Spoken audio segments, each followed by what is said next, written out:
प्यारे बच्चों, हम सबसे पहले इसकी अभिक्रिया लिखेंगे, उसके बाद हम आपको इसकी क्रिया विधि समझाएंगे। देखो हमें लेना क्या है, एथीन।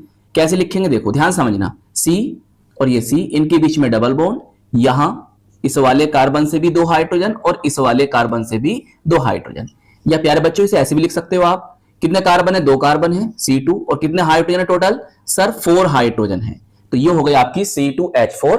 इसे हम कहते हैं प्यारे बच्चों एथीन। क्या कहते हैं, एथीन। ये तो इसका आईयूपीएसी नेम है, जबकि इसका कॉमन नेम सामान्य नाम होता है एथिलीन, या अगर आप पढ़ना चाहो तो एथाइलीन भी पढ़ सकते हो। चलिए हमें क्या कराना है, उत्प्रेरित जल योजन, कैटेलाइज्ड हाइड्रेशन कराना है। मतलब हमें यहां पर अम्ल की उपस्थिति में जल का योग कराना है, जल का एडिशन कराना है।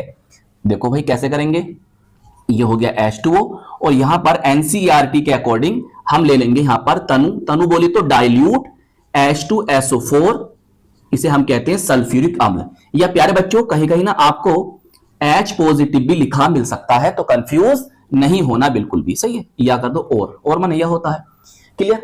अब देखो करना क्या है, देखो जल जो है इसको हम ऐसे लिख सकते हैं, जी सर लिख सकते हैं। तो एक H इसके साथ जोड़िए, तो मेरे प्यारे बच्चों ये क्या बनेगा, देखो H, इस पे कितना H आ जाएंगे, अब इस पे आ गए सर 3 H आ गए, सही है। अब बच्चा OH, इसको इस वाले से जोड़ दीजिए, इस वाले कार्बन से, तो देखो क्या बनेगा, ये बन गया, सही।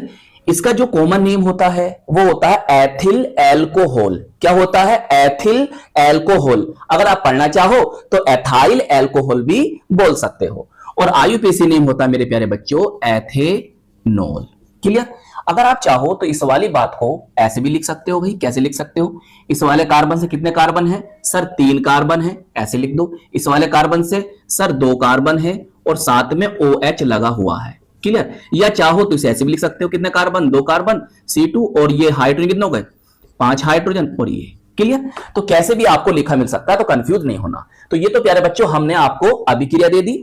तो प्यारे बच्चों अभिक्रिया तो हमने समझ ली है, अब हम इसकी क्रिया विधि को समझने जा रहे हैं। मेरे प्यारे बच्चों इसकी जो क्रिया विधि होती है, मैकेनिज्म होती है, वो एनसीईआरटी के अकॉर्डिंग 3 स्टेप में कंप्लीट होती है। अब देखिए पहले स्टेप में क्या होगा, पहले स्टेप में कार्बोकैटायन का बनना, मतलब पहले स्टेप में आपका कार्बोकैटायन बनेगा। ये इसे आप चाहो तो कार्बोधनायन भी बोल सकते हो, कार्बोकैटायन भी बोल सकते हो, या कार्बोनियम आयन भी बोल सकते हो। अब देखो कैसे होना है, एनसीईआरटी के अकॉर्डिंग क्या करना है आपको, यहां पर H2O लेना है भाई, जल के अणु, जल से तो आप योग करा रहे हो भाई, जल के अणु पर ये जो आप देख रहे हो ये क्या है, लोन पेयर ऑफ इलेक्ट्रॉन है। और ये जो एसिड है इससे आपको क्या प्राप्त होगा, H पॉजिटिव प्राप्त होगा। तो पहले स्टेप में क्या होगा कि जो पॉजिटिव है वो ये लोन पेयर ऑफ इलेक्ट्रॉन को ग्रहण कर लेगा। भाई ये कौन है, ये कौन है, ये एक इलेक्ट्रॉन रागी है, इलेक्ट्रॉन स्नेही अभिकर्मक है, इलेक्ट्रोफिलिक रिजेंट है। इसको क्या चाहिए, इसको चाहिए इलेक्ट्रॉन, और कहां मिलेंगे, इस ऑक्सीजन के पास, तो ये इलेक्ट्रॉन यहां पर ले लेगा। तो इससे क्या होगा, देखो H 2 है और एक ये हो गया, 3 H हो गए, और O पर आ जाएगा पॉजिटिव चार्ज, क्योंकि इसने अपने लोन पेयर ऑफ इलेक्ट्रॉन इसे दे दिए हैं, और इसके पास अभी एक बचा है। या मेरे प्यारे बच्चों हम इसको ऐसे भी तो लिख सकते हैं ना, HOH और यहां पर H, और इस पर ये पॉजिटिव आया है और ये लोन पेयर ऑफ इलेक्ट्रॉन है। देखिए अब क्या करना है, अब जो ये आपका एथीन है इसको लिखिए ऐसे ऐसे, सही, समझ में आ रही बात, बहुत आसान रिएक्शन है, समझते रहना, फिर बाद में उतारना आराम से। देखो होना क्या है प्यारे बच्चों, अब इसमें ऑक्सीजन कौन है, ऑक्सीजन होता है एक उच्च वैद्युत ऋणात्मक तत्व, मोर इलेक्ट्रोनेगेटिव एलिमेंट होता है, और इस पर आ गया पॉजिटिव चार्ज, जो कि अच्छी बात नहीं है। तो ये क्या करेगा, ये इससे इसके इलेक्ट्रॉन को अपनी तरफ खींच लेगा। जब इसके इलेक्ट्रॉन को ये अपनी तरफ खींच लेगा तो ये जो बेचारे हैं इन पर क्या होगा, पॉजिटिव चार्ज। अब इनको चाहिए इलेक्ट्रॉन, तो इलेक्ट्रॉन कहां मिलेंगे भाई, यहां पर देखो एक पाई बॉन्ड है और यहां पर क्या, सिग्मा बॉन्ड। भाई ये तो होता है डबल बॉन्ड में एक पाई बॉन्ड होता है और एक सिग्मा बॉन्ड होता है। तो होगा क्या कि इसके इलेक्ट्रॉन इधर शिफ्ट होंगे, सही। तो इस पर क्या आ जाएगा, नेगेटिव चार्ज, और इस पर क्या आ जाएगा, पॉजिटिव। इसको क्या चाहिए, इलेक्ट्रॉन चाहिए। तो ये क्या करेगा प्यारे बच्चों, ये इस वाले कार्बन पर अटैक कर देगा। बताओ इतनी बात आपके समझ में आ गई, बताओ इतनी बात समझ में आई या नहीं आई, ये मैंने आपको समझाने के लिए ऐसा करा था। तो फिर क्या होना है, चलिए अभी आपको समझाते हैं। तो मेरे प्यारे बच्चों ये H इसके पास आ गया, तो इस कार्बन पर अब कितने हाइड्रोजन हो गए सर? इस पर तो अब 3 हाइड्रोजन हो गए। सही है, ये बॉन्ड यहां से एक टूट जाएगा। फिर देखो ये और इस वाले कार्बन पर 2 हाइड्रोजन इस तरह से, लेकिन इस पर क्या आ गया प्यारे बच्चों? सर पॉजिटिव चार्ज आ जाएगा। तो यही तो, जिस कार्बन पर पॉजिटिव चार्ज होता है उसी को तो हम कहते क्या है? कार्बोकैटायन कहते हैं, या कार्बोनियम आयन कहते हैं, या कार्बोधनायन भी बोल सकते हो। अब देखो यहां से क्या होगा, H2O निकल जाएगा और इसके जो लोन पेयर थे वो भी इसके पास वापस आ जाएंगे। ये H2O यहां से निकल गया। सही, यही स्टेप जो होता है प्यारे बच्चों स्लो स्टेप होता है, धीमा पद होता है, और यही इस अभिक्रिया का RDX होता है, रेट डिटरमाइनिंग स्टेप होता है, दर निर्धारक पद होता है। चलिए इतना नोट कीजिए। तो प्यारे बच्चों अब स्टेप 2 में क्या करना है? जो हमारा कार्बोकैटायन बना है, इस कार्बोकैटायन पर नाभिक रागी या नाभिक स्नेही अभिकर्मक न्यूक्लियोफाइल या न्यूक्लियोफिलिक रिजेंट का आक्रमण होगा। देखो कैसे करेंगे, यहां पर ये जो उत्पाद बना है, ये जो प्रोडक्ट बना है, वो अगले स्टेप के लिए हमारा एक रिएक्टेंट की तरह, अभिकर्मक की तरह कार्य करेगा। चलिए फिर भाई, जल कौन है? जल के पास ये लोन पेयर ऑफ इलेक्ट्रॉन होते हैं, इसलिए जल एक नाभिक स्नेही या नाभिक रागी अभिकर्मक की तरह कार्य करता है। सही, तो होना क्या है? तो ये जो लोन पेयर ऑफ इलेक्ट्रॉन देख रहे हो, ये इस पर आ जाएंगे, क्योंकि ये एक कौन है? इलेक्ट्रॉन स्नेही अभिकर्मक है, इसको इलेक्ट्रॉन चाहिए, और ये नाभिक रागी है, ये अपने लोन पेयर ऑफ इलेक्ट्रॉन को दान कर सकता है, तो ये अपने इलेक्ट्रॉन इसे दे देगा। इससे क्या होगा मेरे प्यारे बच्चों? ऑक्सीजन जो होगी वो इस कार्बन से जुड़ेगी। तो यहां पर देखो ऑक्सीजन इस कार्बन से जुड़ गई है, लेकिन ऑक्सीजन ने अपने इलेक्ट्रॉन दिए हैं, तो इसलिए इस पर क्या आ जाएगा? पॉजिटिव चार्ज आ जाएगा। बताओ, इतनी बात समझ में आ गई? देखो इस वाले एरो को चाहो तो आप ऐसे भी दिखा सकते हो, ऐसे करके। सही है, इधर को दिखा सकते हो। सही है, तो कंफ्यूज नहीं होना आप, कभी कहो सर ने गलत कर दिया, ऐसा कुछ नहीं है। चलिए इतना नोट कीजिए।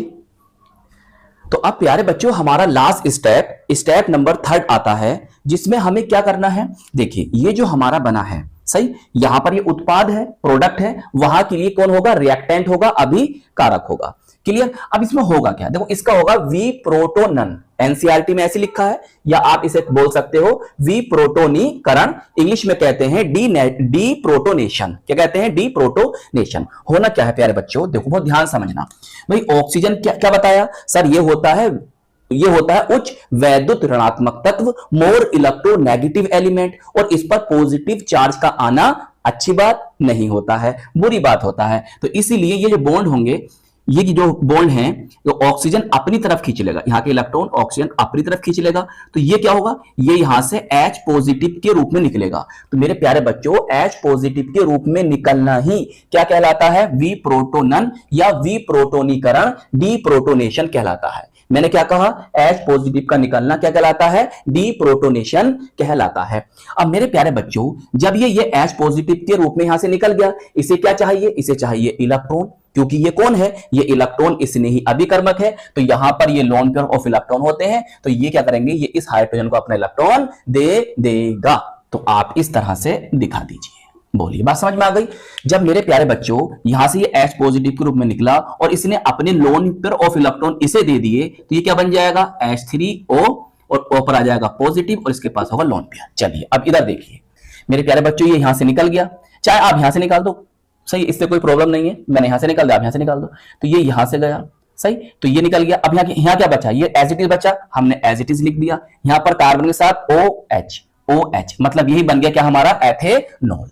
क्लियर? और यहां से ये H इसके साथ मिलता है, तो क्या बन जाता है? H3O positive. इसे हम कहते हैं हाइड्रोनियम आयन। तो इस तरह से प्यारे बच्चों ये आपकी क्रियाविधि कंप्लीट हो जाती है। चलिए नोट कर लीजिए। तो प्यारे बच्चों याद रखो H पॉजिटिव को हम प्रोटॉन कहते हैं, प्रोटॉन का जुड़ना प्रोटोनेशन, और प्रोटॉन का निकलना डी प्रोटोनेशन कहलाता है। तो प्यारे बच्चों आप ये ब्लैक पेन से लिखेंगे, सुंदर सा लिखेंगे, बड़ा बड़ा लिखेंगे, हेडिंग डाल देंगे। सही है, इंग्लिश में भी लिख सकते हो। देखिए बहुत ध्यान समझना, डाइबोरेन जिसका फॉर्मूला होगा BH3 का होल ट्वाइस, एल्कीन से अभिक्रिया करके एक योगात्मक उत्पाद ट्राई एल्किल बोरेन बनाता है, जो जलीय NaOH बोले तो सोडियम हाइड्रोक्साइड की उपस्थिति में H2O2 हाइड्रोजन पर ऑक्साइड द्वारा ऑक्सीकृत होकर एल्कोहल देता है। यह अभिक्रिया हाइड्रोबोरोनन ऑक्सीकरण अभिक्रिया कहलाती है। तो चलिए फिर प्यारे बच्चों, अब इस पूरी बात को हम उदाहरण से समझते हैं। तो हम यहां पर उदाहरण ले रहे हैं प्यारे बच्चों, CH3 single bond CH double bond CH2, इसे हम कहते हैं प्रोपीन। क्या कहते हैं? प्रोपीन। अब देखिए हमारे पास क्या है, डाइबोरेन है, सही है। BH3 के 2 यूनिट को हम डाइबोरेन कहते हैं। अगर देखो तो B2H6 बनेगा इसका फॉर्मूला। तो हम इसको ऐसे लिख सकते हैं, कैसे सर? HBH2 का होल ट्वाइस। जी सर लिख सकते हैं। अब देखिए कहीं कहीं आपको किसी अदर बुक्स में यहां पर आपको THF लिखा मिल सकता है, जबकि NCERT में ये वाली बात लिखी हुई नहीं है। तो THF होता क्या है प्यारे बच्चों? ये होता है टेट्राहाइड्रोफ्यूरेन। सही, चाहो तो लिख भी सकते हो और नहीं भी, जबकि NCERT में ये बात नहीं लिखी हुई। तो रिएक्शन करनी कैसे है? देखो बहुत ही आसान रिएक्शन है। देखो इस H को इसके साथ जोड़ो। चलिए सर करते हैं हम ये बात। CH3 CH, यहां पर आ जाएगा CH2। क्लियर? बॉन्ड ये कम हो जाएगा। जी सर कम हो गया, ये बचा CH2। अब बचा कौन आपके पास? सर ये बचा BH2 बचा। तो बस इसे आप इसके साथ जोड़ दीजिए, BH2। बताइए इतनी बात समझ में आई? अब क्या करना है सर? तो प्यारे बच्चों हम फिर दोबारा प्रोपीन लेंगे। क्या लेंगे? Propene. CH3 CH double bond CH2। देखिए जब तक B के साथ हाइड्रोजन मौजूद है, जब तक आपको इससे ही रिएक्शन करानी है। अब क्या होगा? तो प्यारे बच्चों ऐसे याद रखो, यहां से एक H आएगा, सर आ गया, वो इसके साथ मिलेगा। सही, तो ये बन जाएगा CH3 CH2 single bond CH2।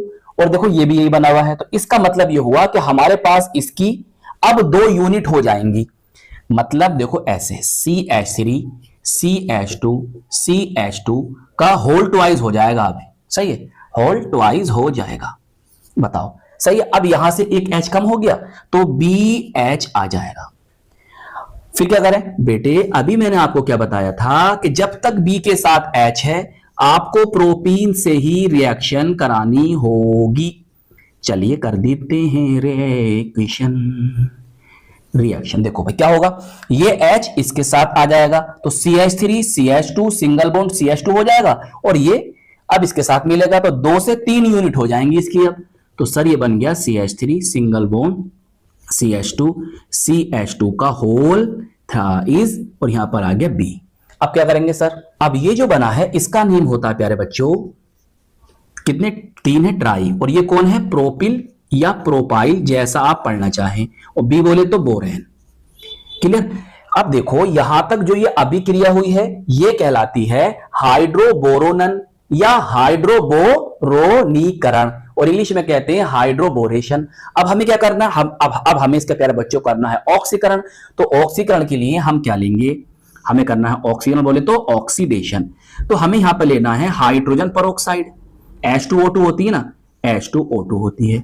साथ में हमें जलीय NaOH लेना है, एक्वस, जलीय बोले तो एक्वस सोडियम हाइड्रोक्साइड लेना है। तो भाई यहां से क्या मिलेगा आपको? OH नेगेटिव मिलेगा। चाहे तो आप यहां पर जलीय NaOH लिख सकते हैं, या जैसे NCERT में लिखा है OH नेगेटिव और यहां पर जल के लिए H2O लिख सकते हो।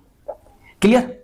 चलिए अब सर रिएक्शन कैसे करनी है? मेरे प्यारे बच्चों बहुत ही ज्यादा आसान रिएक्शन है। देखो मेरी बात को समझो, ये जो है मैं इसको ऐसे लिख सकता हूं।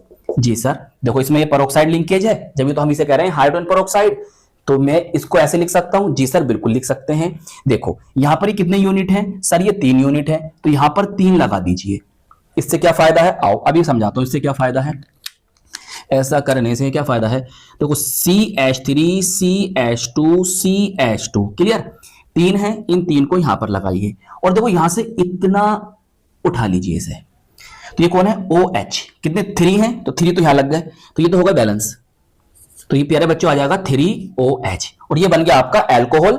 इसे हम कहते हैं, इसका जो कॉमन नेम होता है, सामान्य नाम होता है, वो होता है N नॉर्मल प्रोपाइल एल्कोहल, और IUPAC नेम होता है प्रोपेन 1-ऑल या प्रोपेनॉल भी आप बोल सकते हो। अब क्या बचा?